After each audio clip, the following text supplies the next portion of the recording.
Welcome to SVR academy. Indian society APSC group 2లో 30 మార్క్స్కి screening టెస్ట్లో ఉంది. ఈ 30 మార్క్స్లో ఎక్కువ మార్క్స్ సంపాదించడానికి అవకాశం ఉంటుంది, ఎందుకంటే సిలబస్ అనేది చాలా తక్కువగా ఉంటుంది అండ్ మనకి ఈజీగా అర్థమవుతుంది క్వశ్చన్స్ ఎక్కడి నుంచి వస్తాయి ఏంటి అనేది. అందుకని ఎస్వీఆర్ అకాడమీలో ప్రజెంట్ మొట్టమొదటిసారిగా మీరు వన్స్ జాబ్ క్యాలెండర్ రిలీజ్ అయిన తర్వాత మేము ఇచ్చినటువంటి స్టడీ ప్లాన్లో ఇండియన్ సొసైటీ చదవమని చెప్పాము. ఈ ఇండియన్ సొసైటీ చదివేటప్పుడు మీరు చదివే ప్రతిసారి కూడా గుర్తుంచుకోవాల్సినటువంటి 4 అంశాలు ఉన్నాయండి. ఈ 4 అంశాల నుంచే ప్రశ్నలు మొత్తంగా వస్తూ ఉంటాయి. అంటే ఏదైనా ఒక బుక్ రాశారనుకోండి, ఆ బుక్కి ఒక సారాంశం ఒక వార్డులో చెప్పేయచ్చు, అవునా? అట్లనే ఇండియన్ సొసైటీ మొత్తానికి కొన్ని వార్డ్స్లో మీరు చెప్పేయమంటే ఈ 4 అనేది గుర్తుపెట్టుకోవాలి ఎగ్జామ్ పాయింట్ ఆఫ్ వ్యూలో. ఈ 4 టాపిక్స్ని కనుక మీరు క్షుణ్ణంగా ప్రతి టాపిక్ చదివేటప్పుడు, సిలబస్ చదివేటప్పుడు కనుక దాంట్లో ఇన్కార్పొరేట్ చేసుకోగలిగితే మీకు ఎక్కువ మార్క్స్ సంపాదించడానికి అవకాశం ఉంటుంది ఇండియన్ సొసైటీలో. ఓకే, ఆ 4 ఏంటి అని చూసే ముందు నేను ఈ 4 అంశాలనే ఎందుకు చెప్తున్నాను అంటే, సిలబస్ ఆల్రెడీ ఎక్స్ప్లెనేషన్ ఉంటుందండి. సిలబస్ మనం చూస్తాం, కానీ దాంట్లో మనం గ్రహించాల్సింది ఏంటి, ఎగ్జామినర్ మనకి దాని నుంచి ఏం కావాలనుకుంటున్నాడు, అండ్ మనం ఒక అడ్మినిస్ట్రేషన్ చేయడానికి అవకాశం ఇండియన్ సొసైటీని, ఆంధ్రప్రదేశ్ సొసైటీని ఎలా ఉందో తెలుసుకుంటే మనం అడ్మినిస్ట్రేషన్ చేయగలం. కాబట్టి ఆ అడ్మినిస్ట్రేషన్ చేయడానికి మనల్ని ఎంపిక చేస్తున్నారు, కాబట్టి ఆ ఎంపిక చేసే ప్రక్రియలో మన నుంచి ఏం కోరుకుంటున్నారు అనేది బేసిక్ పాయింట్. సో ఆ పాయింట్ని మనం అర్థం చేసుకుంటే ప్రీవియస్ ఇయర్ క్వశ్చన్స్ ఆధారంగా, ప్రజెంట్ సిలబస్ ఫ్రేమ్ చేసిన ఆధారంగా, ఒక అడ్మినిస్ట్రేటర్ని టెస్ట్ చేయడానికి క్వశ్చన్స్ ఎలా అడుగుతారు అనే ఆధారంగా మనం చూస్తే ఈ 4 పాయింట్స్ మనకు కనిపిస్తూ ఉంటాయి ఇండియన్ సొసైటీ నుంచి. ఈ 4 పాయింట్స్ని మీరు ఫ్యామిలీ చదవనివ్వండి, మ్యారేజ్ చదవనివ్వండి, కిన్షిప్ చదవనివ్వండి, స్ట్రక్చర్ చదివేటప్పుడు కానీ, వెల్ఫేర్ మెకానిజం చదివేటప్పుడు కానీ వీటిని గుర్తుపెట్టుకుంటే సరిపోతుంది అనమాట. ఓకే, అయితే ఇండియన్ సొసైటీలో ఈ 4 ఏరియాస్ ఎక్కువ మార్క్స్ వస్తున్నాయి. కాబట్టి అవేంటి అంటే, మొట్టమొదటి పాయింట్ డైరెక్ట్గా డెఫినేషన్స్ అడుగుతున్నారు. ఓకేనండి. సో ఫ్యామిలీ అసలు కంప్లీట్ డెఫినేషన్ ఏంటి, మ్యారేజెస్, కిన్షిప్ డెఫినేషన్స్ అడుగుతున్నారండి. సో ప్రతి ఒక్క పదానికి మీరు డెఫినేషన్ కంప్లీట్గా తెలుసుకొని ఉండాలి ఇండియన్ సొసైటీ చదివేటప్పుడు. అండ్ యాక్ట్ అండ్ ఇయర్ చాలా important. Suppose example, dowry prohibition act 1961, SC/ST atrocity acts, చాలా యాక్ట్స్ ఉంటాయి. ఉమెన్ వెల్ఫేర్కి సంబంధించిన యాక్ట్స్, ట్రైబ్స్కి సంబంధించిన యాక్ట్స్, SC/STస్కి సంబంధించిన యాక్ట్స్, చిల్డ్రన్స్కి సంబంధించిన పోస్కో యాక్ట్స్, డిఫరెంట్ యాక్ట్స్. మీరు సొసైటీలో చదువుతున్న ప్రతిసారి యాక్ట్ ఆర్టికల్స్ వస్తాయి. ఈ యాక్ట్స్ని, ఆర్టికల్స్ని గుర్తుపెట్టుకోవాలి. ఉమెన్కి సంబంధించిన ఆర్టికల్స్ ఒక దగ్గర రాసుకోండి, చిల్డ్రన్స్కి సంబంధించిన ఆర్టికల్స్ ఒక దగ్గర రాసుకోండి. వీటిలో ఫండమెంటల్ రైట్స్ ఆర్టికల్ 21 లాంటివి. సో యూనివర్సల్ ఆర్టికల్ ఇది, దాన్ని ప్రతిసారి మీరు మెన్షన్ చేయొచ్చు. సో ఇట్లా ప్రతి వారికి సంబంధించిన సంరక్షణ ఇక్కడ ఇంపార్టెంట్, అవునండి. వాళ్ళకి సంబంధించిన స్పెషలైజ్డ్ మెకానిజమ్స్ ఉంటాయి. ఫిజికల్లీ హ్యాండిక్యాప్డ్, PH వాళ్ళకి, సో వాళ్ళకి సంబంధించిన యాక్ట్స్, ఇలా వీటి మీద కాన్సన్ట్రేషన్ చేయాలి. Statement based questions, suppose joint family ఉంది, ఈ క్రింది నేను ఇచ్చిన 4 స్టేట్మెంట్స్లో జాయింట్ ఫ్యామిలీకి సరిపోయే స్టేట్మెంట్స్ ఏంటి అని అడుగుతారు, అలా ఇంపార్టెంట్. తర్వాత స్కీమ్స్, ఆంధ్రప్రదేశ్ ఇండియాకి సంబంధించిన schemes, women's schemes, tribe schemes, SC/ST schemes, అందరూ వెల్ఫేర్ మెకానిజం స్కీమ్స్ని చదవాలి. ఏపీ బడ్జెట్లో నేను చాలా డీటెయిల్గా కవర్ చేశాను ఇది. సో ఈ 4 టాపిక్స్ని మీరు కనుక దృష్టిలో పెట్టుకొని కనుక ఇండియన్ సొసైటీ చదివితే ఎక్కువ మార్క్స్ని సంపాదిస్తారు. ఏపీఎస్సీ గ్రూప్ 2లో జియోగ్రఫీని మనం అబ్జర్వ్ చేసినప్పుడు ఇండియా అండ్ ఏపీ జియోగ్రఫీ 30 మార్క్స్కి ఉంది ప్రిలిమినరీ ఎగ్జామ్లో. ఇది మనం సెకండ్ టాపిక్గా చదవమని చెప్పాము ఎస్వీఆర్ అకాడమీ స్టడీ ప్లాన్లో. ఈ ఇండియా అండ్ ఏపీ జియోగ్రఫీలో అసలు మూలంగా ఎక్కడి నుంచి ప్రశ్నలు వస్తున్నాయి అనేది ఒక యూనిక్గా మనం చర్చించినట్లయితే, మనకి ఫిజికల్ జియోగ్రఫీ ఉంది, హ్యూమన్ జియోగ్రఫీ ఉంది, ఎకనామికల్ జియోగ్రఫీ ఉంది సిలబస్ పరంగా చూసినప్పుడు. కానీ ప్రశ్నల శైలి చూస్తే డే టు డే లైఫ్లో ప్రశ్నలు ఎక్కడి నుంచి వస్తున్నాయి అనే దానికి నేను ఒక యూనిక్ మెథడాలజీ చెప్తాను. ఈ కాన్సెప్ట్స్ కనుక మీరు చదివేటప్పుడు గుర్తుపెట్టుకుంటే మీరు ఎక్కువ మార్క్స్ సంపాదించడానికి అవకాశం ఉంటుంది. మొట్టమొదటిది నేను 5 లేయర్స్గా డివైడ్ చేశానండి జియోగ్రఫీని. ఈ 5 లేయర్స్ నుంచి ప్రశ్నలు వస్తున్నాయి. మొట్టమొదటిది డీటెయిల్స్ లేయర్. డీటెయిల్స్ అంటే physical Geography of India and Andhra Pradesh నుంచి ఎక్కువ వస్తున్నాయి. Mountains, reverse, soils, plateaus, eastern Ghats, western Ghats, comparison, ఏపీలో స్పెసిఫిక్గా ఏమున్నాయి, ఇలాంటివి అనమాట. ఇది డీటెయిల్స్ లేయర్. వీటన్నిటిలో ముఖ్యమైనది ఇంటీరియర్ ఆఫ్ ది ఎర్త్ చదివితే ఇవంతా చాలా ఈజీగా అర్థమవుతుంది. సెకండ్ లేయర్ వచ్చేసి కాన్ఫ్లిక్ట్ లేయర్. కాన్ఫ్లిక్ట్స్ అంటే drainage and water management, 2 reverse మధ్యలో కాన్ఫ్లిక్ట్స్, పట్టుసీమ ప్రాజెక్ట్ తీసుకొచ్చాం మనం. ఇలాంటివన్నీ కూడా అంటే వాటర్ లింకేజ్ ప్రాజెక్ట్స్, ఇవన్నీ యూపీఎస్సీలో అడిగారు, ఏపీపీఎస్సీలో కూడా అడుగుతున్నారనమాట. So drainage and water management నుంచి క్వశ్చన్స్ వస్తూ ఉన్నాయి. ఇది కాన్ఫ్లిక్ట్ లేయర్. 2 రివర్స్ మధ్యలో విభేదాలు ఉంటాం 2-3 స్టేట్స్కి. గోదావరి రివర్ కానీ, కావేరీ రివర్ కానీ, కృష్ణా రివర్ కానీ, వీటన్నిటికీ ట్రైబ్యునల్స్ ఉన్నాయి. మూడోది ప్యానిక్ లేయర్. ప్యానిక్ లేయర్ ఏంటంటే డిజాస్టర్ మేనేజ్మెంట్స్. సైక్లోన్స్ ఆంధ్రప్రదేశ్కి కూడా ఎక్కువ వస్తూ ఉంటాయి. ఎర్త్కేక్స్, వాల్కనోస్, ఇలాంటి వాటి మీద అడుగుతున్నారు. ఇది ప్యానిక్ లేయర్, డిజాస్టర్ మేనేజ్మెంట్ వస్తుంది ఇక్కడ. Next map based layer, most important. రీసెంట్గా జరుగుతున్నటువంటి కరెంట్ అఫైర్స్లో దేశ విదేశాలలో ఎక్కడైతే మ్యాప్ బేస్డ్ వస్తుందో, ఇప్పుడు ఇజ్రాయిల్, యుఎస్ఏ, ఇరాన్ వార్ జరుగుతుంది. స్ట్రైట్ ఆఫ్ హార్మూజ్ అనేది ఇంపార్టెంట్ అక్కడ. పర్షియన్ గల్ఫ్ని ఓమన్ని కలుపుతూ మనకి స్ట్రైట్ ఆఫ్ హార్మూజ్ ఉంటుంది. సో అక్కడ నుంచి మనకి 20% క్రూడ్ ఆయిల్ ట్రేడ్ జరుగుతుంది. ఇవన్నీ కూడా మ్యాప్ బేస్డ్ ఇంపార్టెంట్ అనమాట.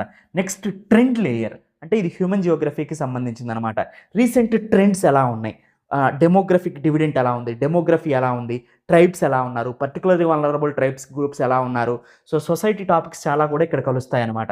ఇలా కనుక మీరు చదవగలిగితే ఈ 5 లేయర్స్లో ఈ లేయర్స్ నుంచి ఎక్కువ మార్క్స్ వస్తున్నాయండి. దీన్ని గుర్తుపెట్టుకోండి, మీరు ఎక్కువ మార్క్స్ సంపాదిస్తారు. ఇండియన్ హిస్టరీలో ముఖ్యంగా ప్రశ్నల శైలి ఎలా ఉంటుంది అని చూస్తే మనకి ఒక 10 రకాల ప్రశ్నల శైలి మనకు కనిపిస్తుందండి. ఈ 10 రకాలుగా మనం కనుక కాన్సన్ట్రేషన్ చేస్తే చదివేటప్పుడు మనం ఈ ఇండియన్ హిస్టరీలో ఎక్కువ మార్క్స్ తెచ్చుకోవడానికి అవకాశం ఉంది.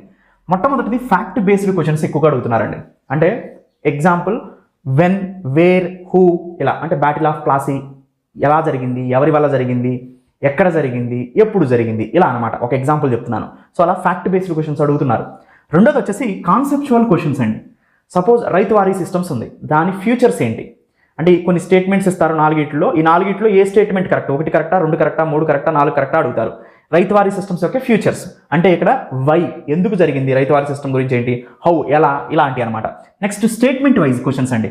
అంటే కొన్ని స్టేట్మెంట్స్ ఇస్తారు, 4 statements, 1 only correct, 2 only correct, 1 2 correct, 1 2 3 correct, none of the above ఇలా ఇస్తారు. తర్వాత most important match the followings. ఇక్కడ మ్యాచింగ్ స్కిల్స్ అవసరం.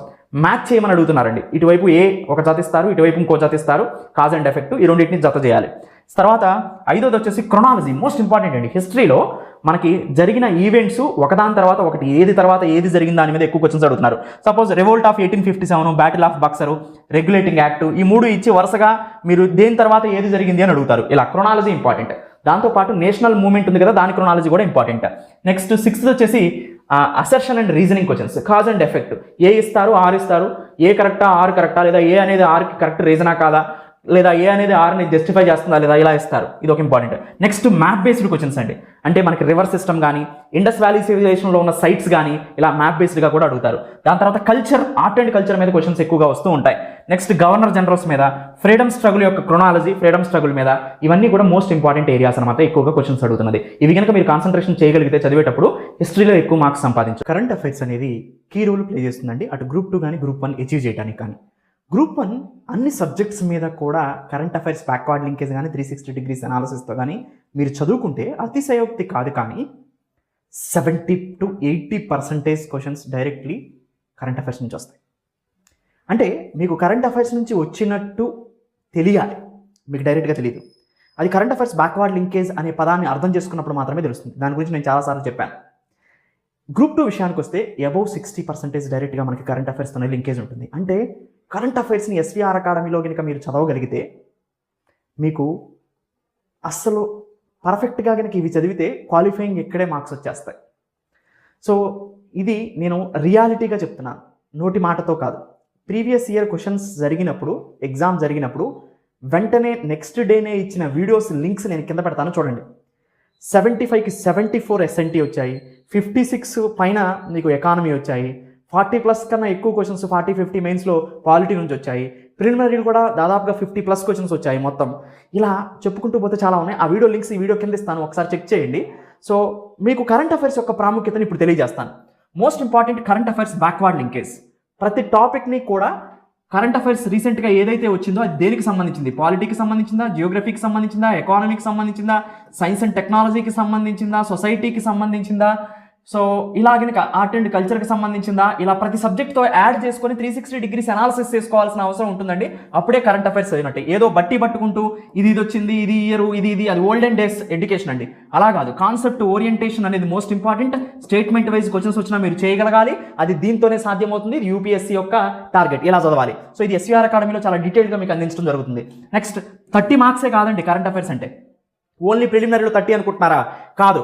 నా కరెంట్ అఫైర్స్ కనుక మీరు ప్రిపేర్ అయితే అబౌవ్ 50% ప్రిలిమ్స్ మెయిన్స్లో కలిపి దీని నుంచే వస్తాయి. ఒక పక్కా ప్రణాళికలో కనుక మీరు చదవగలిగితే. ప్రిలిమినరీలో మీరు గమనిస్తే సొసైటీ పాలిటీతో లింక్ అయి ఉంటుంది. యాక్ట్స్ కానీ డేట్స్ కానీ ఇవన్నీ కూడా చాలా పాలిటీ కంటెంట్ ఉంటుంది. అదంతా కూడా కరెంట్ అఫైర్స్ రీసెంట్ ఇష్యూస్ మీద అడుగుతారు. జియోగ్రఫీ కూడా అంతే. సో తర్వాత కరెంట్ అఫైర్స్. ఇక్కడే ప్రిలిమినరీలో జనరల్ మెంటల్ ఎబిలిటీ అండ్ హిస్టరీని పక్కన పెడితే మిగతా అంతా కూడా కరెంట్ అఫైర్స్తో లింక్ అయి ఉంది. 90కి అట్లీస్ట్ మీరు 60 సంపాదించవచ్చు ఇక్కడ కరెంట్ అఫైర్స్ డైరెక్ట్గా. సో కానీ ఇక్కడ మీరు సబ్జెక్టు చదువుతారు, కరెంట్ అఫైర్స్ని చదువుతారు, రెండింటిని యాడ్ చేసుకుంటారు. ఏది ఒకదాని మీద బేస్ అయి ఉండమంటలేదు నేను. కరెంట్ అఫైర్స్ నేర్చుకుంటూనే సబ్జెక్ట్ని స్ట్రెంథన్ చేసుకుంటారు. అండ్ మెయిన్స్లో అయితే ఆల్మోస్ట్ 80% క్వశ్చన్స్ మీకు కరెంట్ అఫైర్స్ నుంచి వస్తాయి, ఎక్సెప్ట్ ఏపీ హిస్టరీ తప్ప. ఎకానమీ కానీ, పాలిటీ కానీ, సైన్స్ అండ్ టెక్నాలజీ కానీ current affairs backward linkage questions ఎక్కువగా వస్తాయి. సో ఇలా కనుక మీరు టార్గెట్ చేయగలిగితే చాలా ఈజీగా కరెంట్ అఫైర్స్ని ఒక్కదాని కనుక మీరు టార్గెట్ చేస్తే ప్రిలిమ్స్ మెయిన్స్ మొత్తానికి 50 to 60% క్వశ్చన్స్ చేయగలుగుతారండి. ఎస్పెషల్లీ నా కరెంట్ అఫైర్స్. దానికి ఉదాహరణ ఈ వీడియో కింద ఇస్తాను, చెక్ చేయండి. అకౌంటబిలిటీ, రెస్పాన్సిబిలిటీ సో మీకు క్లియర్గా కనిపిస్తుంది ఆ వీడియోస్లో. నా వీడియో చూపిస్తూ పోయినసారి అప్పుడే చేశాను, ఇప్పుడు చేసినవి కాదు అవి. ఎగ్జామ్ అయిపోయిన తెల్లారే చేస్తుంటాను. నా క్లాస్లో నుంచి ఎక్కడి నుంచి ఇది వచ్చింది, ఇక్కడ నుంచి ఇది వచ్చింది, ఇక్కడ నుంచి ఇది వచ్చిందని మ్యాప్ చేసి మరీ చూపించాను. ఆ వీడియో లింక్స్ ఇస్తాను, చూడండి, మీకే అర్థమవుతుంది ఎస్వీఆర్ అకాడమీ కరెంట్ అఫైర్స్ యొక్క స్ట్రెంగ్త్. సో ఇది కరెంట్ అఫైర్స్ని ఎలా చదవాలి, ఏమేమి చదవాలి, ఎక్కడి నుంచి చదవాలి. కరెంట్ అఫైర్స్ అంటే ఓన్లీ 30 మార్క్స్ కాదండి, చాలా ఎక్కువ మార్క్స్. ఈ గ్రూప్ 2 జనరల్ మెంటల్ ఎబిలిటీ ప్రిలిమినరీలో 30 మార్క్స్ ఉంది. దీన్ని మనం కోర్గా డివైడ్ చేస్తే, ఒక ఎగ్జామ్ రాసే ఆస్పిరెంట్గా నేను కనుక బిహేవ్ చేస్తే దీన్ని ఎలా నేను అనాలిసిస్ చేసుకుంటాను అనేది ఒకసారి చూస్తే ఏ ఏరియాస్ అండ్ ఏ టాపిక్స్ యాజ్ వెల్ యాజ్ ఎలా నేను కోర్ని అర్థం చేసుకోవాలి అనేది ఇక్కడ చెప్పబడుతుంది. దీన్ని కనుక మీరు through out general mental ability prepare అయ్యేటప్పుడు కనుక దృష్టిలో పెట్టుకొని చదవగలిగితే ఎక్కువ మార్క్స్ సంపాదించడానికి అవకాశం ఉంటుందన్నమాట. అర్థమెటిక్లో నుంచి 50% క్వశ్చన్స్ వస్తూ ఉన్నాయి. సో అర్థమెటిక్ మనకి 50%, మిగతా అంతా కూడా ఒక 50% ఉంటాయి. అర్థమెటిక్లో కూడా ఎక్కువగా percentages, ratios, time and work, time and distance వీటి నుంచి వస్తున్నాయి. అండ్ రీజనింగ్ పార్ట్కి వచ్చేసరికి సిరీస్, కోడింగ్ ఇవన్నీ ఈజీగానే ఇస్తున్నారు. కొంచెం పజిల్స్ ట్రిక్కీగా ఇస్తున్నారు. అది రీజనింగ్లో మనం గమనించాల్సింది. పజిల్స్ని సాల్వ్ చేయగలగాలి. డేటా ఇంటర్ప్రిటేషన్ చాలా బేసిక్ లెవెల్లోనే ఇస్తున్నారు, కానీ స్పీడ్ అండ్ యాక్యురసీ అనేది చాలా ఇంపార్టెంట్. అలానే అయితేనే మీరు దాన్ని చేయగలుగుతారు, మిగతా వాటి మీద ఎఫెక్ట్ పడకుండా ఉంటుంది. అండ్ మొత్తం టోటల్గా మెంటల్ ఎబిలిటీ 30 మార్క్స్ యొక్క డిఫికల్టీ లెవెల్స్ చూస్తే ఈజీగా 40% ఇస్తున్నారు, మోడరేట్గా 50% ఇస్తున్నారు, డిఫికల్ట్గా 10% ఇస్తున్నారు. అండ్ ఇంకొక ముఖ్యమైన విషయం ఏంటి అంటే, మనం ఎక్కువగా కాన్సన్ట్రేషన్ చేయాల్సిన టాపిక్స్ ఒక 18 మార్క్స్ వరకు వీటి నుంచే వస్తున్నాయి. అంటే nearly 60 to 70% percentages, time and work, time and distance, ratios and proportions, series, ఇలాంటి వాటి నుంచి పజిల్స్, వీటి నుంచే 18 మార్క్స్ దాకా వస్తున్నాయి. వీటి మీద కొద్దిగా ఎక్కువగా కాన్సన్ట్రేషన్ చేయండి. అండ్ మోస్ట్ ఇంపార్టెంట్ పాయింట్ ఏంటంటే, బేసిక్గా ఫార్ములాస్ని మనం గుర్తుపెట్టుకోవాలి. ఫార్ములా బేస్డ్ క్వశ్చన్స్ని ఎక్కువగా ఇస్తున్నారు, బేసిక్ లెవెల్లోనే ఎక్కువగా అడుగుతున్నారు. దీన్ని మనం గుర్తుపెట్టుకోవాలి. అయితే ఎందుకంటే జస్ట్ మిమ్మల్ని యొక్క మెంటల్ ఎబిలిటీ స్టాండర్డ్స్ని టెస్ట్ చేయడానికే కాబట్టి రీజనింగ్ లాగా అడుగుతారనమాట. ఎనీవే, అయితే ఇక్కడ మనం గుర్తుపెట్టుకోవాల్సింది ఏంటంటే, ప్రిపేర్ అయ్యేటప్పుడు కొన్ని సెలెక్టెడ్ చాప్టర్స్ని అక్కడ సిలబస్లో ఇచ్చిన విధంగా ఎస్వీఆర్ అకాడమీలో కూడా అరేంజ్ చేస్తాం. వాటిని వరకు చదివితే మీకు సరిపోతుంది. ఎస్వీఆర్ అకాడమీలో ఇచ్చిన ఎగ్జాంపుల్స్ వరకు చదివితే సరిపోతుంది. ఒక ఇంపార్టెంట్ పాయింట్ మీరు గుర్తుపెట్టుకోవాల్సింది ఏంటంటే, ప్రతి సండే రోజు ఒక 4-5 గంటలు కేటాయించి సండే చదవండి, దీనికి సరిపోతుంది. ఎందుకంటే ఎగ్జామ్లో ఇది మనం చివరినే చేయాలి, మీకు ఎంత వచ్చినా కానీ, మీకు ఎంత స్ట్రాంగ్ అయినా కానీ. ఎందుకంటే స్పీడ్ అండ్ యాక్యురసీని మెయింటైన్ చేయడం కష్టం ఎగ్జామ్ హాల్లో. ఇది మీరు ఎగ్జామ్లో చదివేటప్పుడు ప్రతి సండే చదవండి, ఎగ్జామ్లో జనరల్ స్టడీస్ అయిపోయిన తర్వాత దీన్ని పెట్టాలి. ఎందుకంటే అది చూసి పెట్టేకొచ్చును, ఇది చేసి పెట్టేకొచ్చును. అందుకని అది ముందు చేసి లాస్ట్లో ఇది చేయాలి. పోయినసారి మనం ఎగ్జామ్ చూస్తే ఎక్కువ మార్క్స్ వచ్చిన వాళ్ళు కూడా వాళ్ళకి అన్నీ వచ్చినా కానీ తక్కువే పెట్టారు. దాంట్లో చాలా నెగిటివ్లు కూడా పోవడానికి అవకాశం ఉంటుంది. కాబట్టి సో 5 మార్కులు వచ్చిన వాళ్ళు కూడా ఉంటారనమాట. సో అందుకని మీరు చదివేటప్పుడు దీన్ని వెనక చదవండి, అండ్ ఎగ్జామ్లో కూడా దీన్ని వెనకనే చేయడం ఇంపార్టెంట్, ఒకవేళ మీకు దీంట్లో స్ట్రాంగ్ ఏరియా అయినప్పటికీ కూడా. సో గ్రూప్ 1లో అలా కాదు, గ్రూప్ 1లో దీన్ని వేరేలాగా చూడాల్సిన అవసరం ఉంది. గ్రూప్ 2లో మాత్రం ఇలానే చూడాలి. Thank you, have a nice day.